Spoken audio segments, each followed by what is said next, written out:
Saudara, di bulan Juni ini kita memiliki tema besar menjadi bait suci Roh Kudus yang diurapi. Dan sepanjang hari dari ibadah umum 1 saya memberi tema menipu diri sendiri. Karena kita tahu kalau kita menjadi orang yang mendengar firman saja, ternyata tanpa menjadi pelaku kita masuk dalam bagian ini, menipu diri sendiri. Yang kedua, saya berbicara dengan tema kebetulan. Karena apa yang kita pandang secara hal tak sengaja, tapi bukan berarti tak sengaja dari sisi kita, itu berarti di luar kontrol Tuhan. Karena Tuhan pegang kendali untuk segala sesuatu. Umum 3, saya berbicara soal terjebak. Karena dalam kehidupan kita bisa berada dalam situasi yang sukar. Tetapi tempat sukar bukan berarti menjadi kuburan bagi kita. Masa sukar semua orang pasti hadapi. Namanya kehidupan, banyak ketidaksempurnaan. Bagaimana cara kita menyikapi, itu yang membuat kita akhirnya menjadi saksi Tuhan. Kita diurapi untuk menjadi berkat, menjadi saksi bagi orang yang ada di sekitar kita. Dan ibadah keempat saya akan berbicara tentang menjahit luka-luka dalam perkawinan. Apa kaitannya? Karena terkadang dalam kehidupan kita memiliki semangat untuk maju di dalam Tuhan, tapi pulang ke rumah kita melihat realita yang berbeda. Ada sama-sama keinginan, tetapi kadang orang tak bisa menggenapi apa yang disebut sebagai pasangan yang sepadan. Pasangan yang sepadan bukan berarti seragam, tetapi ada kemauan dan kemampuan untuk menyikapi perbedaan. Saya ulangi, ada kemauan dan kemampuan. Kemampuan ini berbicara soal keterampilan yang dibangun supaya perbedaan antara suami dan istri bisa menjadi sesuatu kolaborasi, bukan menjadi sesuatu yang semakin memisahkan. Mungkin ada di antara Anda bertanya, apakah ini relevan bagi yang belum menikah? Sangat relevan, karena berbicara soal luka-luka dalam perkawinan, tidak semua luka terjadi saat pernikahan itu dijalani. Tapi sebelum pernikahan itu terjadi, luka bisa dimiliki. Karena itu bagi Anda yang belum menikah, relevan sekali. Yang sudah menikah, Anda bisa menjadi orang yang mencermati. Kadang kita menjadi salah menilai pasangan, lalu membuat kesimpulan tentang pasangan kita bahwa pasangan kita harus berubah. Bukan dari segi dianya tak mau, tetapi kesanggupan tak ada. Yang dibutuhkan penerimaan kita menjadi bahan bakar untuk dia bertumbuh dan menjadi lebih baik. Tapi bahan bakar support tidak kita beri, karena pemahaman dari kita ke pasangan itu minim. Sehingga penerimaan kepada dia dan kelemahannya itu tak terjadi. Nanti kita semua akan berbicara soal itu. Kemudian di umum yang kelima, saya akan berbicara soal jerat dalam perkawinan. Sehingga kita bisa menyikapi kalau pernikahan itu dijalani, ada hal-hal yang bisa menjadi jebakan. Kalau kita menyikapi dengan tepat, meskipun itu tak mudah, kita akan melatih diri bagaimana bekerja sama hingga akhirnya. Karena kalau kita melihat dalam hidup ini, orang mengucap janji setia sampai akhir. Prakteknya nggak usah sampai akhir. Belum sampai maut memisahkan, entah karena sakit penyakit, entah karena orang ketiga, entah karena pekerjaan, ekonomi, orang sudah berpisah di tengah jalan. Kalau sampai akhir hayat memisahkan, tidak sedikit orang yang hanya bertahan saja. Bukan karena hubungan yang sehat yang dibangun sehingga pernikahan menjadi sesuatu yang dinikmati. Saya hari ini belum sampai akhirnya.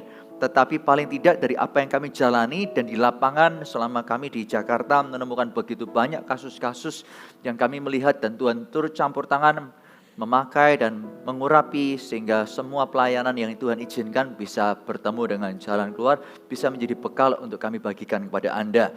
Nah, di ibadah umum keempat ini kita akan mulai berbicara tentang luka-luka dalam perkawinan. Berbicara soal berkat, orang bisa semangat, tetapi tentang perkawinan orang bisa alergi. Karena diingat di rumah orang yang gak berubah di sana. Kadang menjengkelkan, bisa menjadi orang yang membuat depresi. Suatu kali ada orang yang berjumpa dengan kami, oleh karena kondisinya sudah tak mungkin, sudah terlalu urgent dan membahayakan. Ada seorang ibu yang sudah menata ketiga anaknya di tempat yang bisa ditabrak oleh dia dengan kendaraan. Dia berencana untuk bunuh anak-anaknya, setelah itu dia bunuh diri. Dan puji Tuhan, karena akhirnya pemimpin melihat itu menjadi situasi yang sukar, untuk ditunda-tunda, gak mungkin lagi, ini kondisinya sudah urgent, maka pembicaraan terjadi. Dan singkat cerita, kami melihat, mengerti ternyata permasalahan suami istri yang diselesaikan itu menolong mereka. Anak mereka itu ada yang TK, satu hari kejang bisa 30-60 kali. TK saudara. Teman-teman yang TK dari kaget-kaget jadi biasa, kejang. Tetapi begitu Tuhan pulihkan suami istri ini, bukan hanya tidak depresi, bukan hanya keinginan bunuh diri itu pergi, bahkan anaknya dari 30-60 kali per hari kejang, menjadi 1 minggu hanya 3-6 kali. Orang tua pengaruhnya besar sekali. Karena itu kita yang sudah berusia, kita perlu melihat juga jangan-jangan ada hal-hal yang menjadi luka belum diselesaikan. Bukan karena pasangan saja yang melakukannya, karena keterbatasan, tapi kita menerima dari atas, dari keluarga atau orang tua. Nah saudara, menjahit luka itu berarti menimbulkan luka baru. Tapi luka baru itu bukan untuk menyakiti saja, tapi dari sakit yang diberikan membawa kepada pemulihan. Kita tak berlama-lama, ada 3 macam luka. Kalau kita melihat kitab Kejadian 2 sampai pasal yang keempat. Yang pertama adalah luka aktif. Katakan bersama-sama, luka aktif. Luka aktif itu adalah sebuah luka yang terjadi melalui perbuatan atau perkataan yang frontal jelas-jelas dilayangkan kepada diri Anda. Jelas-jelas. Istri macam apa kamu? Suami macam apa kamu? Pekerjaan begini aja gak bisa. Dan lain sebagainya. Yang membuat orang bisa dijatuhkan harga dirinya. Mari kita melihat di dalam Kejadian pasal yang ketiga, ayat yang ke-8 sampai ayat yang ke-12. Dikatakan ketika mereka, Adam dan Hawa, mendengar bunyi langkah Tuhan Allah yang berjalan-jalan dalam taman itu pada waktu hari sejuk, bersembunyilah manusia dan istrinya itu terhadap Tuhan Allah di antara pohon-pohonan dalam taman. Tetapi Tuhan Allah memanggil manusia itu dan berfirman kepadanya, "Di manakah engkau?" Ia menjawab, "Ketika aku mendengar bahwa engkau dalam taman ini, aku menjadi takut karena aku telanjang. Sebab itu aku bersembunyi." Firman-Nya, "Siapakah yang memberitahukan kepadamu bahwa engkau telanjang? Apakah engkau makan dari buah pohon yang kularang engkau makan itu?" Perhatikan ayat 12. Manusia itu menjawab, "Perempuan yang kau tempatkan di sisiku, dialah yang memberi dari buah pohon itu kepadaku, maka ku makan." Nah, ayat ke-12 ini merupakan statement yang muncul dari hati, kemudian meluap dalam perkataan Adam kepada Tuhan tentang Hawa. Perempuan yang kau tempatkan di sisiku, itu berarti menunjuk kepada wanita dan menuding Tuhan, dialah yang memberi buah pohon kepadaku, maka ku makan. Nah Bapak Ibu Saudara sekalian, kata perempuan pertama kali muncul bukan pada ayat ini. Dan pertama kali muncul bukan bentuknya keluhan, kejengkelan, kekecewaan seperti yang baru saja kita baca. Adam melemparkan semua kesalahan pada dia yang buat dan menuding Tuhan maupun pasangannya sebagai sumbernya. Kata perempuan kita bisa pertama kali temukan di dalam Kejadian pasal yang kedua. Ayat 19 sampai ayat yang ke-20. Inilah pertama kali kata nama ini muncul. Ayat 19 dikatakan, "Lalu Tuhan Allah membentuk dari tanah segala binatang hutan dan segala burung di udara. Dibawanyalah semuanya kepada manusia itu untuk melihat bagaimana ia menamainya. Dan seperti nama yang diberikan manusia itu kepada tiap-tiap makhluk yang hidup, demikianlah nanti nama makhluk itu. Manusia itu memberi nama kepada segala ternak, ada burung-burung di udara dan kepada segala binatang hutan. Tetapi bagi dirinya sendiri, ia tidak menjumpai penolong yang sepadan dengan dia. Nah, lalu Tuhan Allah membuat manusia itu tidur nyenyak. Ketika ia tidur, Tuhan Allah mengambil salah satu rusuk daripadanya lalu menutup tempat itu dengan daging. Dan dari rusuk yang diambil Tuhan Allah dari manusia itu, dibangunnyalah seorang perempuan lalu dibawanya kepada manusia itu. Perhatikan ayat yang ke-23. Dikatakan lalu berkatalah manusia itu, inilah dia tulang dari tulangku dan daging dari dagingku. Ia akan dinamai perempuan sebab ia diambil dari laki-laki. Nah, Bapak Ibu Saudara sekalian, pasal yang ketiga Adam menyebut perempuan ini dengan penuh kekecewaan, kemarahan dan kejengkelan, bertolak belakang dengan pasal yang kedua yang begitu muncul melihat wajah Hawa, dia berkata, ini dia tulang dari tulangku, daging dari dagingku, ia akan dinamai perempuan. Kata perempuan diberikan Adam kepada Hawa sebagai bentuk luapan kasih dan sayang dengan kualitas yang paling tinggi nilainya. Sebab dia dengan daya kreativitas yang dimiliki memberi nama banyak hewan. Dan semua nama-nama makhluk diberikannya dengan kreativitas. Tapi satu pribadi ini yaitu wanita, yaitu Adam, nilainya lebih tinggi karena penolong yang sepadan. Pada saat muncul di depannya, ada di depan mata, dia berkata, ini perempuan. Sebuah penerimaan tanpa syarat, sebuah sambutan penuh cinta sungguh dirasakan Hawa. Karena begitu melihat Adam di depannya, dia merasa dicintai. Semula dicintai, tapi berlanjut dengan luapan kebencian dan menyalahkan. Hari itu menjadi hari yang tak mudah bagi Hawa. Mengapa suamiku berkata seperti ini? Bukankah selama ini ada ular masuk ke hutan? Mengapa dia diam saja? Sampai berujung Tuhan menegur, baru dia menyalahkan. Bapak Ibu Saudara sekalian, ular itu binatang hutan, bukan binatang taman. Dan Adam tahu siapa dirinya. Ular seperti apa. Tapi mengapa dia mengizinkan? Dari yang khawatir menjadi tenang karena musuh ternyata bisa berubah jadi kawan. Karena sikap yang ada membiarkan lebih jauh Hawa bergaul dengan ular. Kita tidak mungkin mendengarkan musuh kita. Tetapi kawan kita meskipun menjerumuskan, kita bisa memperhatikan nasihatnya. Kenapa? Karena bagi kita dia kawan, bukan lawan.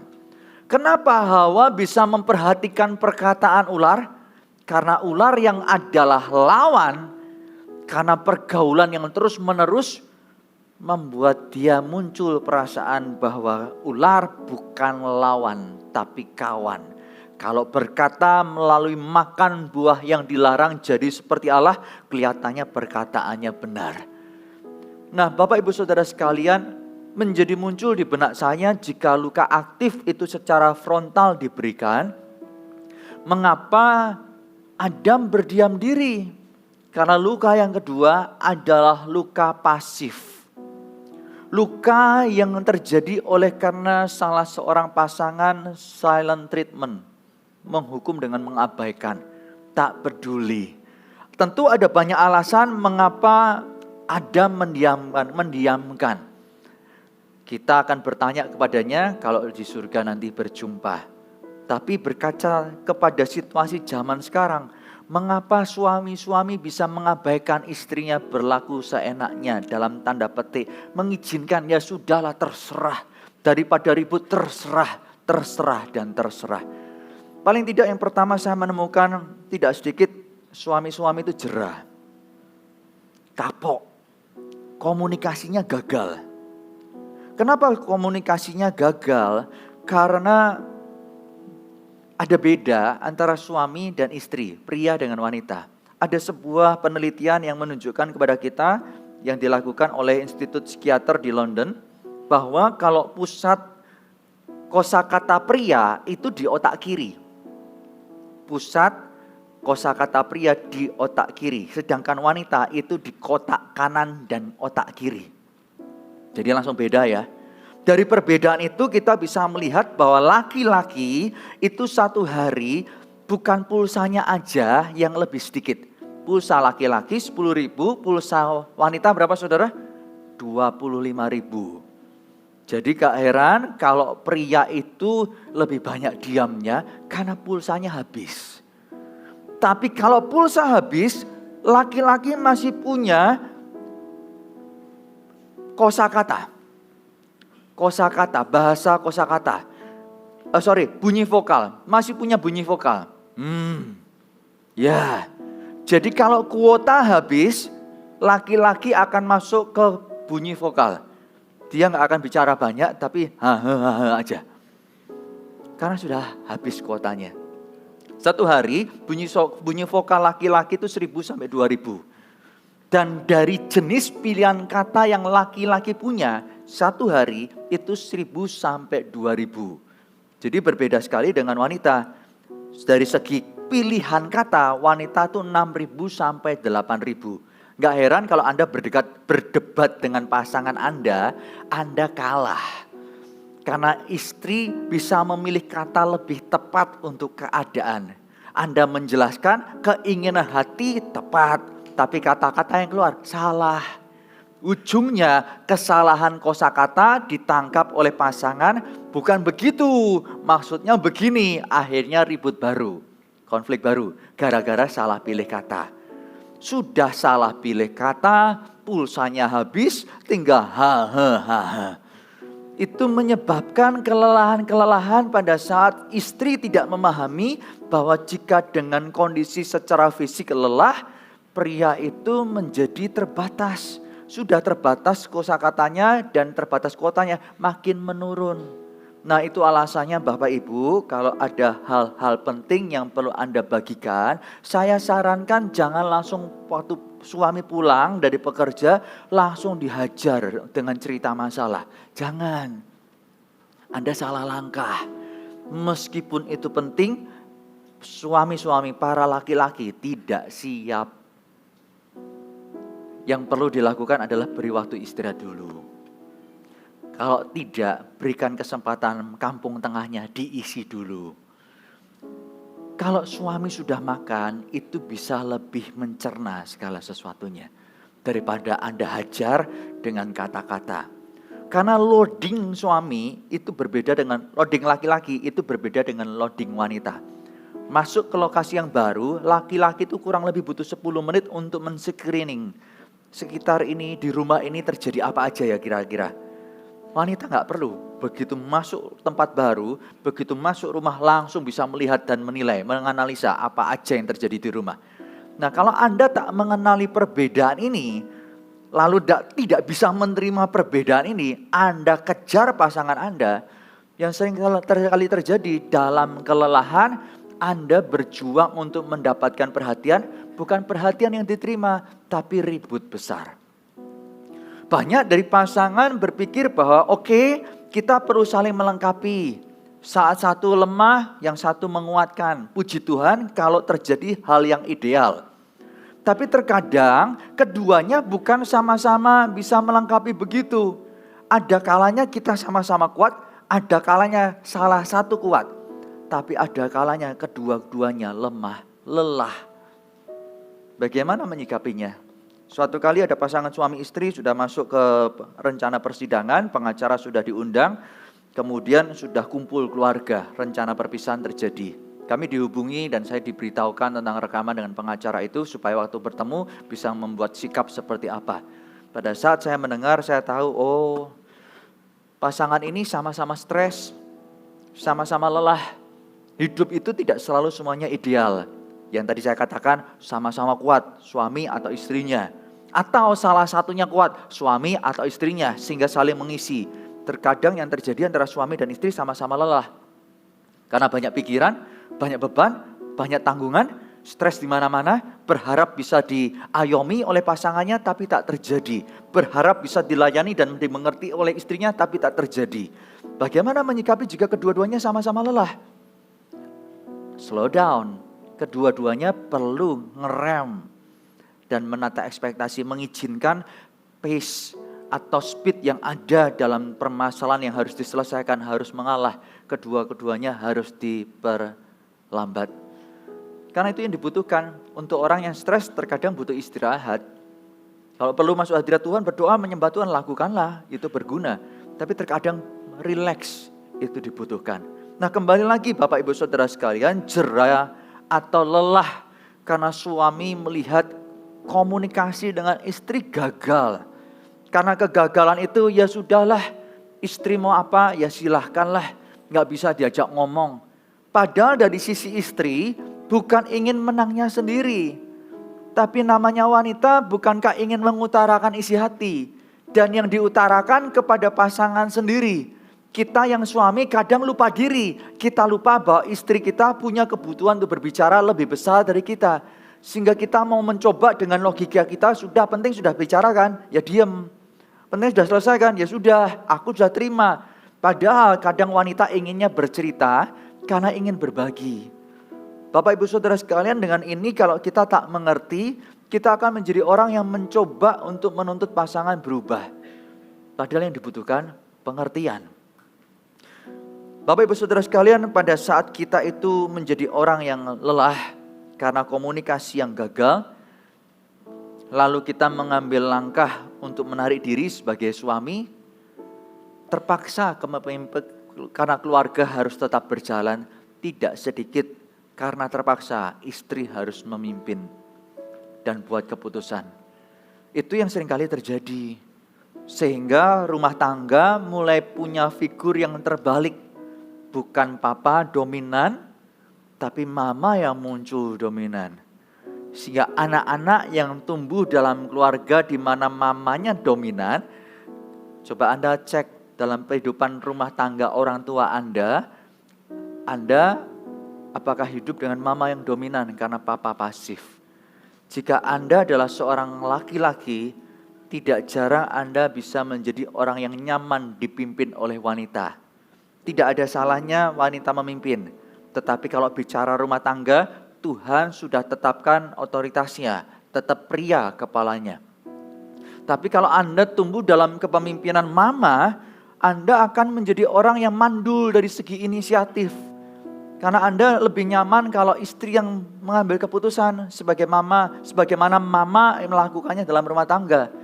Sang istri berharap Anda muncul, memimpin, mengarahkan, mengayomi, berinisiatif, punya gagasan, punya masukan, menentukan tujuan. Tapi ternyata Anda yang diharap tak keluar sensitifnya atau pekanya itu enggak keluar. Karena bertahun-tahun, bahkan puluhan tahun, Anda hidup dalam kondisi mama yang memimpin. Mama yang memimpin. Kalau Anda adalah wanita tumbuh dalam mama yang dominan, Anda menjadi orang yang tahu bagaimana menjadi wanita yang perkasa. Tak salah karena memang dibutuhkan untuk keadaan yang ada. Mama harus muncul, kalau enggak keluarga ini mau dibawa kemana? Tetapi karena Anda tumbuh dalam kondisi orang tua yang tak mengajarkan situasi yang terjadi, terbentuklah sebagai wanita perkasa. Anda perlu melihat bahwa pada saat pasangan tak jadi seperti yang Anda harap, kok lambat ya, kok caranya begini ya, tak sesuai dengan Anda. Anda kalau menghadapi situasi itu bisa tek, semuanya diselesaikan. Tapi pasangan Anda enggak, Anda gergetan. Tahu gini aku aja yang selesaikan, tahu begini saya aja, dan lain sebagainya. Bapak Ibu Saudara sekalian, itu tantangannya. Tapi bukan berarti segala sesuatu harus berakhir sama. Karena proses yang terjadi dalam kehidupan kita perlu pahami. Untuk keluarga yang tidak harmonis, kita itu mengerti secara pikiran bagaimana untuk membangun keluarga harmonis. Meskipun merasakannya belum ada, secara pengetahuan kita punya. Tapi PR dari keluarga harmonis juga ada. Kalau kita menjadi orang yang tumbuh dalam keluarga harmonis, berapa banyak Anda yang laki-laki berharap punya istri seperti mama Anda. Yang wanita berharap punya suami seperti papa Anda. Begitu hubungan berlanjut masuk dalam pernikahan, ternyata pasangan Anda tak seperti orang tua Anda membandingkannya ke mereka. Padahal jelas-jelas pasangan Anda bukan orang tua Anda. Nggak mungkin jadi sama. Meskipun yang diteladani baik, belum tentu mereka sanggup melakukannya. Karena backgroundnya berbeda, pengalamannya berbeda, orangnya lain dan lain sebagainya. Nah, sikap dan situasi ini bisa membuat orang akhirnya memilih untuk ya sudahlah, istriku mau apa daripada ribut, ikutin aja. Jadi yang pertama, mengapa zaman sekarang laki-laki bisa pasif? Yang pertama, karena memang lelah dengan komunikasi yang gagal. Yang kedua, karena figur pria terbatas dalam kehidupan Anda.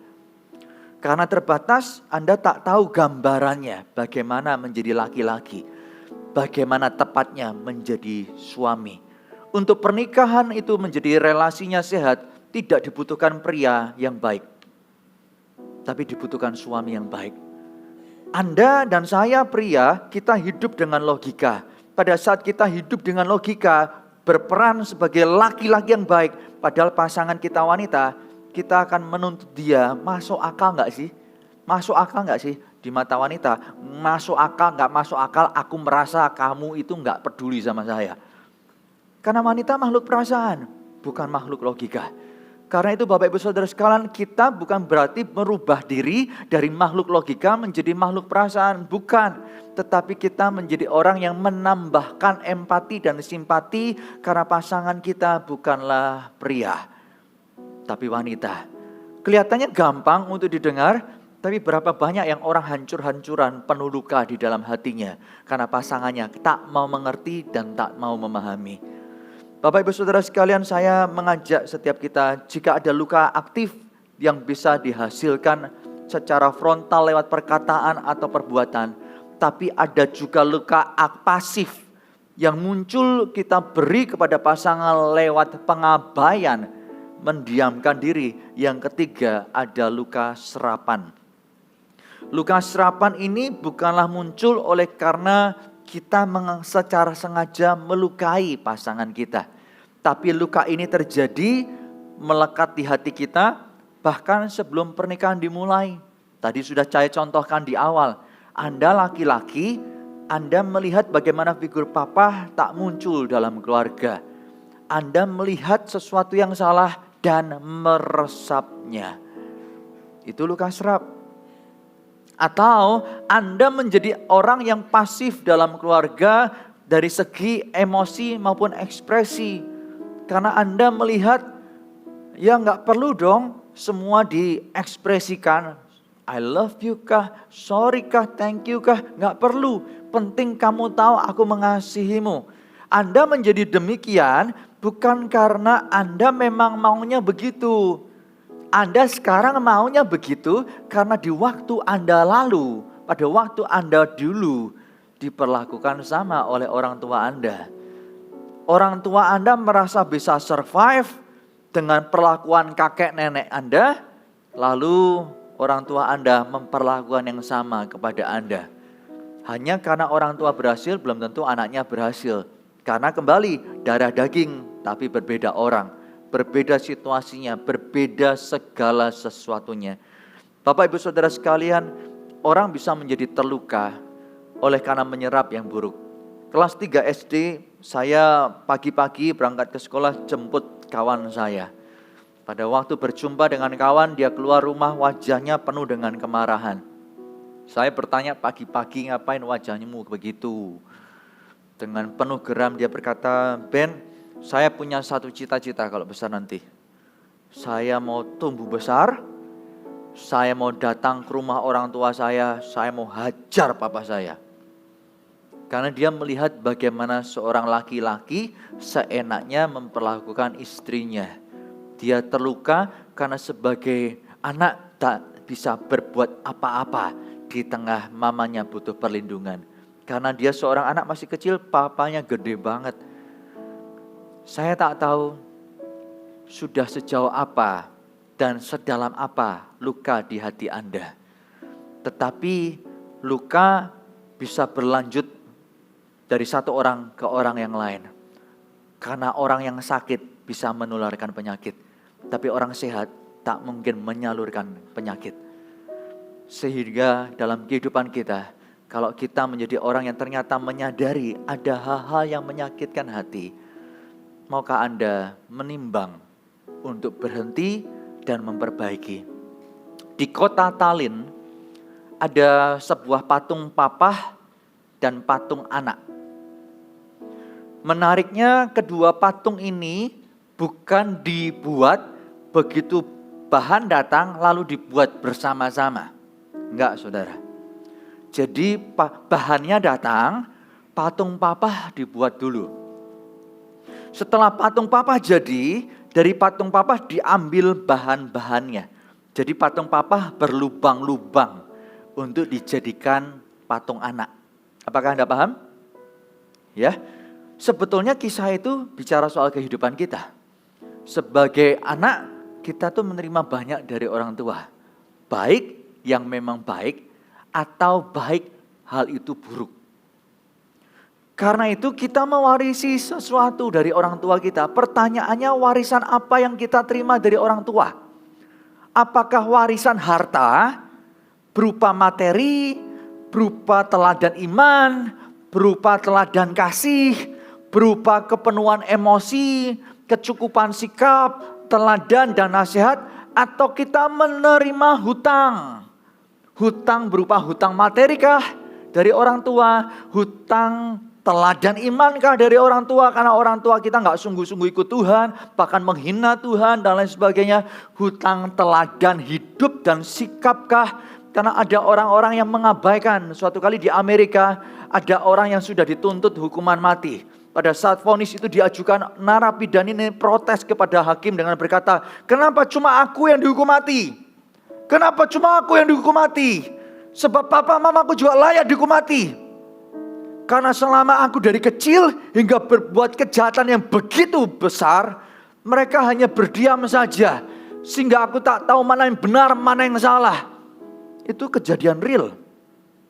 Seorang anak, saudara dan saya, bukankah meskipun pada waktu dijajar orang tua tak menyenangkan, tapi pada waktu kita sadar tidak sedikit yang kita menyesal kenapa kita tidak dididik oleh mereka. Kejadian kedua terjadi di China. Suatu kali seorang narapidana sudah tinggal tunggu tembak mati dan diajukan sebuah pertanyaan sebelum eksekusi ini dilakukan, apa yang kau minta? Dia berkata, aku minta diberi kesempatan minum air susu ibu. Mamanya sudah sangat tua karena dia orang dewasa. Tapi karena ini permintaan terakhir, pihak pemerintah pun mengabulkan. Mamanya yang sudah renta dihadirkan. Kelihatannya menjadi kondisi yang sendu oleh karena mamanya memberikan puting susunya untuk disedot susunya. Kan air susu nggak mungkin keluar. Tapi apa yang sendu di waktu awal berlanjut dengan tragis. Karena pada waktu anaknya ketemu dengan puting susu mamanya, dia gigit puting susu mamanya sampai berdarah-darah dan akhirnya mamanya pingsan. Polisi harus pukul narapidana itu dan tarik dan darah di mana-mana. Waktu terlepas anak ini berkata, semua karena mama. Semua karena mama. Kenapa mama gak pernah peduli sama hidupku untuk mendidik aku? Mamanya gak bisa dengar, pingsan. Tapi saudara dan saya dengar dari apa yang saya ceritakan. Seburuk-buruknya anak mengharapkan didikan. Karena itu hari ini yang Anda sudah punya anak, posisi Anda di mana? Menerima warisan harta dari orang tua atau warisan hutang? Jika Anda menerima warisan harta dari orang tua, puji Tuhan. Puji Tuhan. Anda punya peluang yang baik untuk melanjutkan harta warisan iman, teladan hidup ke anak-anak. Tetapi jika Anda ternyata menerima warisan hutang dari orang tua, pertanyaan saya, ini yang mau dilanjutkan? Jika Anda menurunkan hutang, bagaimana Anda melihat mereka menjadi lebih bahagia? Tentu kerja kerasnya lebih besar. Saya mengajak Bapak Ibu semua, bagaimana kita memutuskan, jika terima hutang, putuskan untuk kita shifting dari hutang, mari kita kerjakan ubah jadi mewariskan harta kepada anak-anak. Saya dengan istri kami punya keterbatasan. Tadi pagi saya cerita, siang juga istri saya itu stroke batang otak. Jadi terbaring dan saya harus merawat istri saya. Kalau saya ada keperluan, saya harus menyiapkan istri saya baru saya pergi. Pada waktu momen-momen tertentu, saya dengan istri konflik. Dalam konflik kami tidak seideal orang bahwa kami konflik di tempat di mana tidak ada anak. Kami nggak bisa seideal itu. Karena istri saya bergantung kepada saya, pakai kursi roda kah, pindah ke tempat tidur kah, bergantung kepada saya. Ada momen-momen di mana kami konflik dan konflik itu bisa keras, ada anak-anak yang melihat. Luka serap ini diserap, luka ini, teladan yang buruk ini diserap anak-anak. Tapi apa daya, ada situasi yang tidak ideal yang kami hadapi. Setelah selesai bicara dengan istri, saya datang kepada anak-anak. Dan kami sepakat untuk dalam situasi keterbatasan kami terima hutang dari orang tua. Kami mau ubah, meskipun menantang dan tak mudah, kami mau jadikan harta kepada anak-anak. Kami datang kepada anak-anak dan berkata, anak saya yang pertama Jordan, yang kedua Justin. Justin, kamu barusan lihat Daddy Mami berantem, itu namanya konflik. Dalam hidup, konflik itu bisa terjadi dengan suami atau istri atau dengan orang luar. Tapi kalau dalam pernikahan terjadi seperti yang baru saja kalian lihat, coba lihat, Daddy pergi dari rumah enggak? Enggak, ya sudah. Kamu enggak lihat Daddy pergi dari rumah. Kamu kalau suatu hari menikah, kan konflik dengan pasanganmu, sebesar apapun konflikmu, tinggal di rumah. Jangan pergi. Yang kedua, kamu harus ngerti, dengan tinggal di rumah, Daddy dan Mami itu melanjutkan pembicaraan. Jadi kalau kamu tinggal di rumah karena konflik, jangan diam-diaman seterusnya. Setelah kondisi hati cukup nyaman, ambillah waktu untuk bicara lagi dan selesaikan. Karena berapa banyak kita dalam pernikahan, begitu kita itu konflik, kita berpikir jika salah satu mulai mengajak pembicaraan, maka masalah berakhir. Tak sedikit akhirnya yang istri menyimpan di hati, kok begini, kok begitu. Kalau diungkit lagi karena belum terselesaikan, suami nggak bisa terima. Saya beri contoh. Suatu kali ada pasangan yang mau menikah, belum menikah saudara. Tapi pasangan tersebut ternyata memiliki pertanyaan yang unik. Karena yang wanita itu bertanya kepada yang pria, yang kita ini belum nikah. Kalau suatu hari nanti kita menikah, lalu aku mati duluan, kamu nikah lagi enggak? Anda bayangin, belum nikah nih. Tapi pertanyaannya kalau sudah nikah, lalu mati duluan, kamu nikah lagi enggak? Enggak dijawab, dimarahi. Sudah, kali kedua terjadi lagi. Dan kali ketiga pertanyaan itu muncul di depan saya. Ya saya bertanya, kamu sudah jawab belum? Belum. Ya kalau belum jawab, ditanya terus, ya kamu harus jawab. Karena terkadang apa yang ditanyakan itu penting bukan karena masuk logika. Tapi karena ingin wanita itu mendapat rasa aman bahwa kamu kepunyaannya. Jika Anda dan saya bisa menjadi orang yang bertumbuh dari keadaan yang kurang untuk menambal hutang-hutang karena luka-luka itu kita jahit, Anda punya peluang menjadi lebih baik. Lebih baiknya pernikahanmu memperbaiki menjadi lebih baiknya generasi anak-anakmu. Apakah Anda paham? Memperbaiki generasi anak-anakmu. Karena itu Bapak Ibu Saudara sekalian, hari ini pertanyaannya, luka jenis apa yang hari ini ada di dalam diri Anda? Pak, semua luka komplit, saya punya paketnya. Puji Tuhan Anda sadar. Berarti kalau Anda bisa mengidentifikasi, Anda bisa selesaikan. Kalau Anda hanya menjadi orang yang berkata, enggak aku enggak terluka, Anda denial, Anda menyangkal. Anda berpikir, Pak saya ini sudah sangat terluka oleh hubungan yang ada. Pasangan saya enggak pernah bisa berubah. Untuk menjadi orang yang begitu terluka terus menerus, lalu berlanjut dengan sikap bertanya-tanya, kalau aku cuek dengan pasanganku benar enggak ya, benar enggak ya. Dan akhirnya Anda putuskan bahwa enggak apa-apa deh cuek. Karena minimal dia tidak berubah dan aku tidak terluka. Pernikahan tetap lanjut meskipun banyak bentengnya, aturannya begitu banyak. Kamu gak usah sentuh bagianku, kamu gak sentuh bagian ini, kita jalan aman. Bapak Ibu Saudara sekalian, Pengkhotbah pasal 3 berkata, untuk segala sesuatu ada masanya. Untuk segala sesuatu di bawah langit ada waktunya. Jika Anda punya waktu terluka, lalu Anda punya waktu bergumul bagaimana harus bersikap, lalu Anda punya waktu untuk bersikap menyikapi dengan cara yang salah, tapi itu membuat Anda bertahan, pertimbangkanlah untuk masa berlanjut, untuk Anda menyikapi situasi Anda dengan cara yang benar, seturut firman. Karena pada saat kita melakukan ketaatan kepada firman, disitulah penyertaan Tuhan juga akan dilakukan.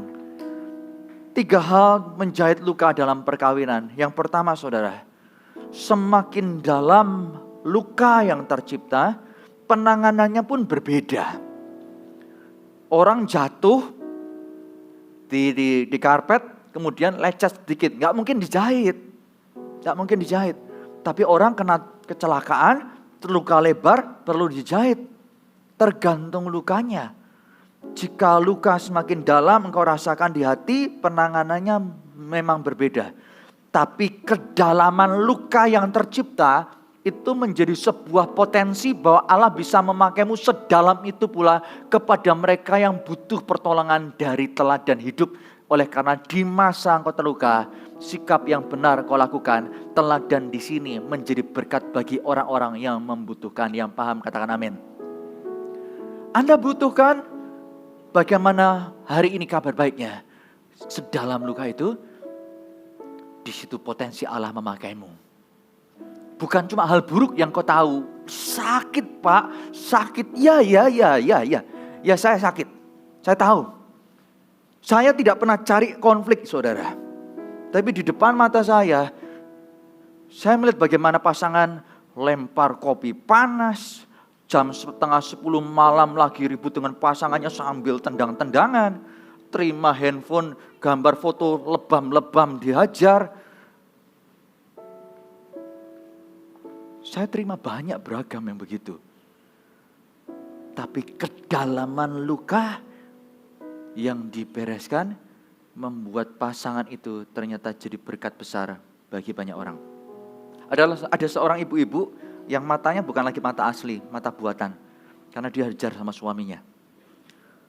Menjadi wanita yang melepaskan pengampunan gak gampang. Dia melewati pergumulan dan ujungnya ternyata keputusan yang tepat dia buat. Mengampuni itu perintah Tuhan. Bukan orang yang berbicara. Karena itu jika aku taat kepada perintah tersebut, sebetulnya itu adalah bentuk kasihku kepada Tuhan. Sebelum kasih kepada orang. Karena itu aku pilih untuk melakukannya karena aku mengasihi Tuhanku. Pada saat ketaatan dilakukan, justru kekuatan Tuhan berikan untuk mengasihi pasangan yang gak bisa berubah. Orang ini akhirnya jadi banyak berkat untuk orang-orang lainnya. Orang ini menjadi sumber kekuatan bagi ibu-ibu yang lainnya. Dan tidak sedikit suami-suami yang bertobat pula lewat kehidupan orang ini. Karena suami istri ia layani. Karena itu Bapak Ibu Saudara sekalian, jika engkau tahu kedalaman luka itu bukan hanya untuk diketahui sakitnya apa, tapi potensi Allah memakaimu sedalam apa, sejauh apa. Yang kedua, Anda harus tahu bahwa luka Yesus di kayu salib bukan hanya luka fisik, bukan hanya dosa, tapi untuk semua jenis luka yang bisa disebutkan. Setiap cambukan yang dia terima itu berarti kesembuhan bagi Anda dan saya. Kesembuhan bagi Anda dan saya. Apakah engkau mau disembuhkan? Maukah engkau dipulihkan? Jika Anda berkata iya, yang pertama bahagia, bukan saya. Bukan. Keluarga Anda yang bahagia. Keluarga Anda yang bahagia. Dan yang ketiga, bisakah kita mulai menjahit luka itu sekarang? Bagaimana cara menjahit luka itu? Saya dorong Anda. Yang pertama, kalau Anda sekarang ini masih dalam in relationship, jangan hanya mengenal pasangan Anda, tapi cobalah kenali orang tua pasangan Anda. Jadi PR-nya untuk yang in relationship, kenali pasanganmu, kenali orang tua pasanganmu, dan kenali orang tuamu sendiri. Karena dengan mengenali orang tuamu, engkau bisa mengerti aku begini karena menerima serapan dari orang tua. Tinggal aku pilih untuk melanjutkan atau aku belajar berubah. Dengan mengenali pasangan, engkau mengerti dan mengenal dia, puji Tuhan. Tapi dengan mengenali orang tuanya seperti apa, itu membuat engkau tahu bahwa pasanganmu punya kelemahan, sumbernya dari mana. Ada kelemahan yang harus diubah, tetapi ada kelemahan yang perlu disupport supaya berubah. Dan supportnya berupa penerimaan. Bagaimana Anda bisa memberikan penerimaan kepada pasangan yang adalah support perubahannya jika Anda tak punya pengertian kepada dirinya. Tanpa pengertian engkau akan menuntut gitu aja gak bisa sih. Gitu aja gak becus sih. Bukan dia gak mau berubah. Dia butuh Anda. Dan pengertian Anda akan menjadi bertumbuh pada saat melihat, oh orang tua pasanganku memang begitu. Bagaimana aku sekarang ini membantu dia. Jadi sekali lagi bagi Anda yang in relationship, kenallah pasanganmu, kenallah orang tua pasanganmu, dan kenallah orang tuamu sendiri. Tak semua punya hubungan baik dengan orang tua, tetapi itu adalah kunci keberhasilan Anda punya hidup yang sehat. Jika Anda sehat secara pribadi, Anda bisa mengisi dan berbagi kasih kepada orang lain. Saya menceritakan kepada Anda kesaksian seorang dokter bedah plastik. Dokter ini suatu hari didatangi pasien, seorang ibu-ibu yang menunjukkan luka bakar suaminya. Habis wajahnya. Suaminya, lewat foto suami yang ditunjukkan kepada dokternya, dokter berkata, aku bisa operasi wajah suamimu menjadi lebih baik. Tapi yang istri berkata, dokter, saya datang ke dokter bukan minta untuk dokter mengoperasi suami saya. Enggak. Saya ingin dokter itu merusak wajah saya seperti rusaknya wajah suami saya. Loh, kenapa? Kenapa wajahmu yang baik kok harus dirusak supaya sama seperti wajah pasanganmu? Iya dok, saya berharap supaya suami saya itu bisa memahami bahwa saya itu mengerti susah hatinya dia. Susah hati gimana maksudnya? Ceritanya adalah suatu kali orang tua dari suami itu rumahnya kebakaran. Pada saat kebakaran suami ini mendengar, dia segera bergegas untuk berbuat penyelamatan. Tapi upaya menyelamatkan orang tuanya gagal semua. Singkat cerita papa mamanya terpanggang hidup-hidup dan dia pun habis-habisan. Dan dia berkata, Tuhan tuh mengizinkan luka ini ada karena kegagalanku selamatkan orang tuaku. Sejak saat itu dia memutus hubungannya dengan siapapun juga termasuk istrinya. Jadi mulai pisah tempat tidur, kalau untuk keperluan makan dan minum istrinya perlu ketok pintu kamar yang suaminya pakai, taruh makanan di depannya seperti kena COVID aja. Setelah itu suaminya keluar ambil makan taruh di depan. Berbagai cara dilakukan untuk membujuk suaminya mengoperasi, dia berkata enggak, luka ini hukuman Tuhan bagiku, ini hukuman Tuhan bagiku. Karena enggak ada yang bisa berhasil dok, aku berharap kalau suamiku tahu bahwa lukaku sama seperti lukanya, aku ingin dia tahu, aku mendampingi dia, bukan di waktu suka aja, di waktu duka juga aku ada bersama dia. Aku ingin dia tahu aku tak pergi meninggalkannya. Dokter itu berkata, Bu, untuk mengoperasi ibu, untuk wajahnya serusak itu, saya gak bisa. Saya perlu izin orang tua, izin ke suami Anda. Silakan dok. Singkat cerita dokter itu belain ke rumahnya lalu ketok pintu kamar suaminya. Seperti apa yang sudah bisa kita duga, orang-orang tak dianggap. Setelah ketok sekian lama, dia mulai memperkenalkan, saya ini dokter ahli bedah plastik. So, istri bapak itu menemui saya, menunjukkan kondisi bapak. Dan saya datang bukan untuk merayu bapak, membujuk bapak supaya mau dioperasi. Tetapi saya melakukan ini untuk memberitahu bapak bahwa istri Bapak minta supaya wajahnya dirusak sama seperti rusaknya wajah Bapak. Jadi Bapak, saya minta memberi komentar untuk situasi yang ada. Untuk sementara tak ada jawaban, sampai pada waktu dokter mau meninggalkan, suaminya keluar, baru buka diri, buka hati. Hanya orang yang sehat secara mental dan jiwa seperti istri yang bisa berbagi kasih kepada saudaranya, kepada keluarganya, kepada pasangannya. Itu kasih agape. Itu kasih yang Tuhan ajar. Pertanyaannya, apakah kita punya? Apakah Anda punya? Memang namanya diselingkuhin gak pernah enak. Namanya dikhianati gak enak. Dilukai gak enak.